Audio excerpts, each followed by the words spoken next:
Hey guys, what's up? This week I need to do two things. First, I need to brew. I've got some empty kegs that have been sitting around for ages and I really need to fill those up. Second, there's been a couple of things that have been rattling around in my mind in terms of transitioning from brewing to distilling. I want to discuss those with you and get your thoughts on how I'm feeling about it.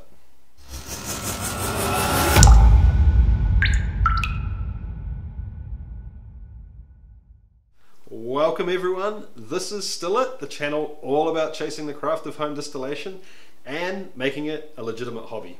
I make videos all about home distilling, so if that's something you're into, hit the subscribe button down below, ring the bell next to it, and you won't miss anything. Okay guys, so I know you've been telling me you're all getting really sick of that black background with nothing much going on here. So I thought this week it might be kind of fun to do something practical. Like I said, I really need to brew. It's been so long since I've made beer. So while I do it, I figured it's a really good opportunity to talk through some of the things that I'm struggling with in terms of concept and theory, transitioning from brewing to distilling. This is just literally me trying to take my knowledge from brewing and apply it to distilling and figure out what knowledge I can bring from brewing and what I need to rethink and forget. So the first thing I need to do is figure out what I'm brewing. Luckily I've already got a reason to brew a best bitter, so that's what I'm going to be doing this week.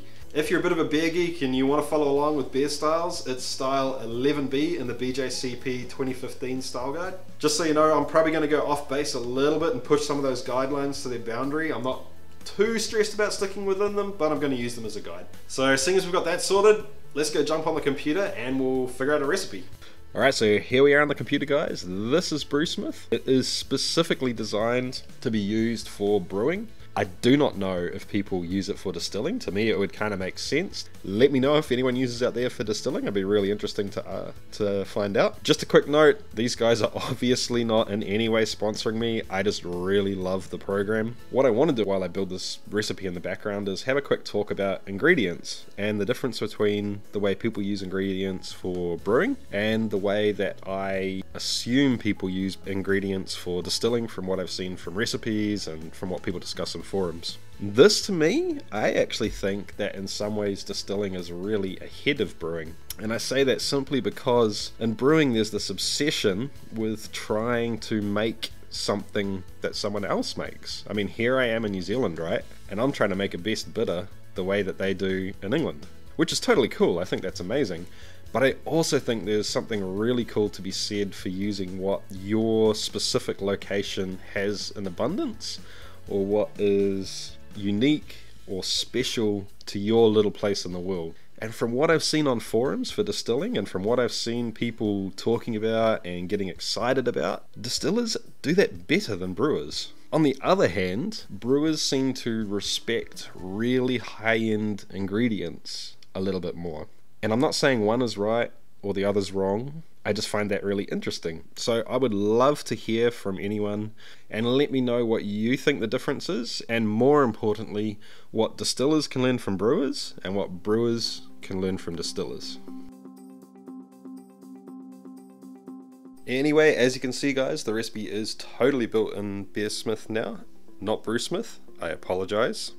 If you have a look down in this area here, you can see that beersmith prompts all of the parameters for the BJCP 2015 style guidelines for the best bitter, which is really helpful when you're building a recipe on the fly. You may notice that my color is a little bit too dark for style. I'm going to probably hold back some of that dark malt when I'm brewing, so I can dial in the color exactly where I like it.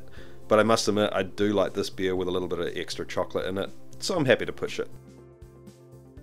So I have a list of 3 or 4 different homebrew supply stores that I buy from in New Zealand, depending on exactly what I want and depending what I need and whether they have it in stock. This time, Brew Shop is coming up trumps. They've got absolutely everything I want in stock and ready to go. I also know these guys have awesome customer service, so I'm always happy to buy from them.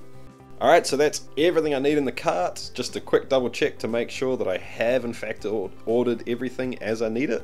I guess it's time to check out. I'll check back in with you when the parcel arrives and we'll get on to brewing.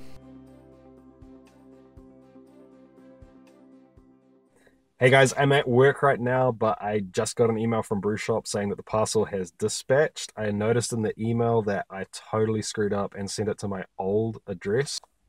Muppet. I'm just going to give them a call now and try and sort something out with them. Hopefully it hasn't actually left the store. I'll get back to you and see what happens.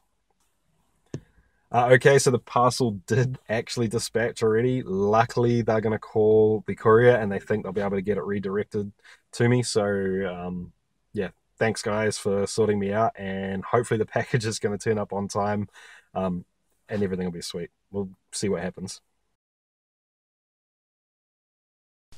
The parcel turned up, the crew at Brew Shop totally worked their magic and got the parcel redirected to my real address, so awesome. Thank you guys. Big props, I really appreciate it. I'm gonna open this up, make sure everything is there, make sure I ordered everything properly. If it is, I am going to clean my stuff and get everything prepped and ready to go for tomorrow night so I can brew tomorrow night. Probably save myself about an hour and a half on the brew day. So let's rip into it and have a look what's there. So we have the East Kent Goldings, the Willamette, Gladfield Dark. I still haven't decided if I'm going to use all of that. We'll see how much colour it adds as we're brewing. The Dark Crystal Malt, Gladfield Biscuit. I'm pretty stoked I got actual biscuit. Nice to get the real deal. SO4 yeast, Pale Malt, and the Golden Promise.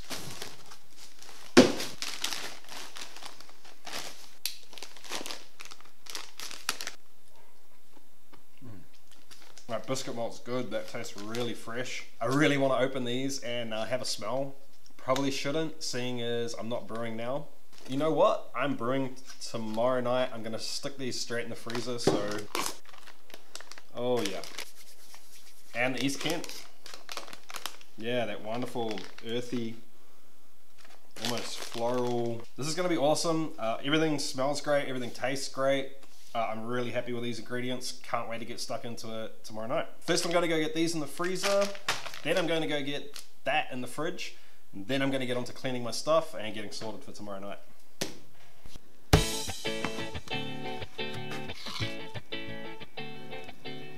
So I guess all this cleaning kind of brings me to one of the points that I want to discuss between brewing and distilling. With brewing, it's all about sanitation. Even if you're doing a sour beer or even a wild yeast beer, you still want things to be as insanely clean as you can have them, so you only have that one yeast or the yeasts that you want acting on your sugar. It seems like for distilling that's a whole lot less applicable, and I guess that's because you're not drinking everything, right? You can get rid of most of it. I guess also traditionally a lot of the flavors come from, you know, like dunder pits and things like that. So I'd really love to hear what you guys have to think on this topic and where you guys think the line is between sanitation and OCD when it comes to distilling versus brewing. Obviously, even for brewing, this is more applicable only after the boil, so talking about it now is a little bit silly, but I've got a little bit of time, so I figured I'd bring it up now and see what you have to say.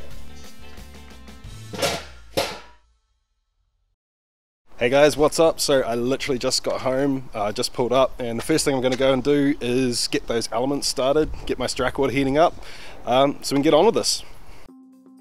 Alright, so the elements are on, the strack water is heating up. I'm guessing that's about 50 degrees. I'm going to get my thermometer out in a second. I need to put a little bit more water in there. There's only about 25 litres now. I'm going to get that up to about 30-ish because I know the beersmith profile is slightly wrong for this system. Not a problem, I know how to adjust, and we can look at mashing in as soon as that strike water is up to 10. We have 28 litres of water in here right now. We're looking for 69.5 degrees Celsius. That's going to give us our 66 degrees as soon as we've mashed in. Hopefully. It's been a while since I've done this, so I'm not entirely confident in that, but we'll try. And seeing as we're doing the recycle, I'm going to aim slightly low, so if I miss my temperature, I can bring it up to temp quick.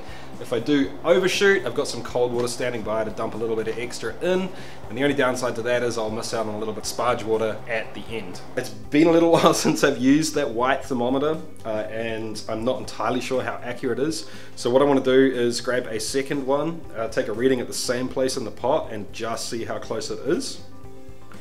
Looks like they're fairly close. They're out by about, I'm guessing about half a degree. So I'm just going to go slightly high on the white one or slightly low on the black one. Alright, so I think we've hit temperature. We're hovering right around 69 degrees. It's time to mash in. I'm going to go base grains first, stir in all the way so I don't get too much doughing, and keep an eye on the temperature and see how we go.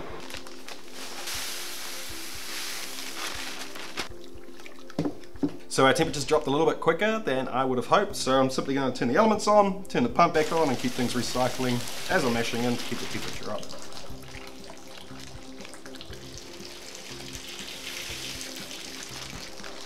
And next we got the biscuit. I love biscuit malt, man. Oh yeah.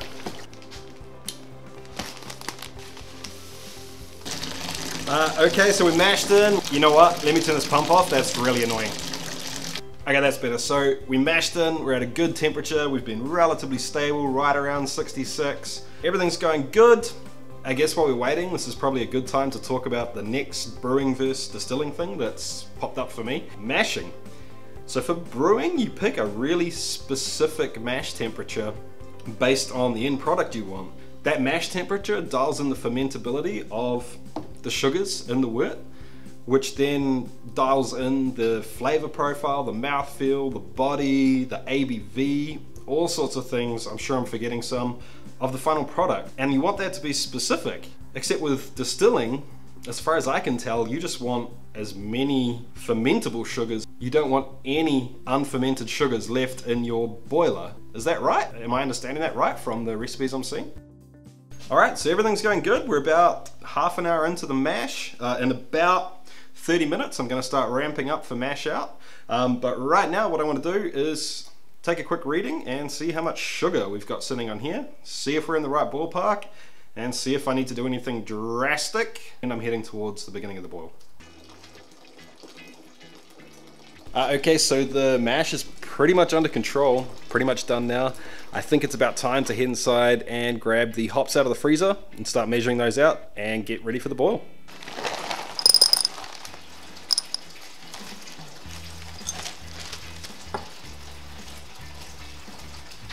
The mash is pretty much done.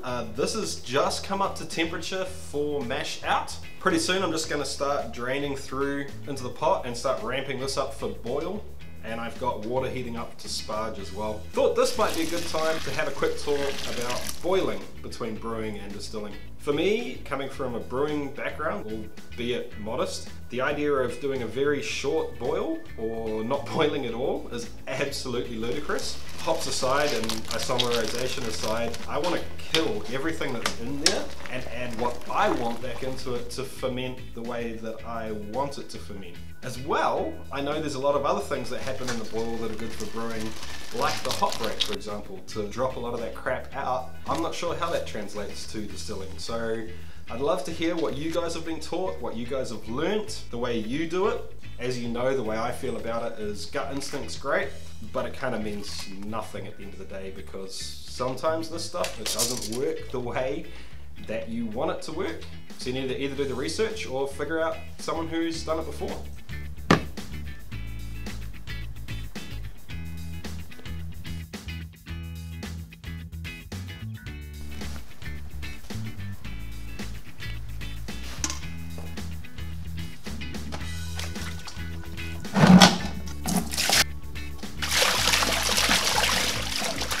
The element's off, the immersion chill is doing its thing. Right now we're down actually almost to about 25 degrees, so in no time at all I'm going to be able to transfer, pitch and whack it in the fermentation chamber.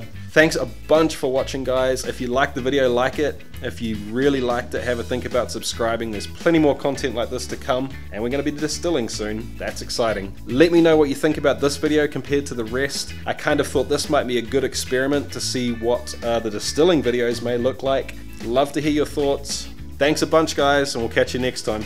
See ya!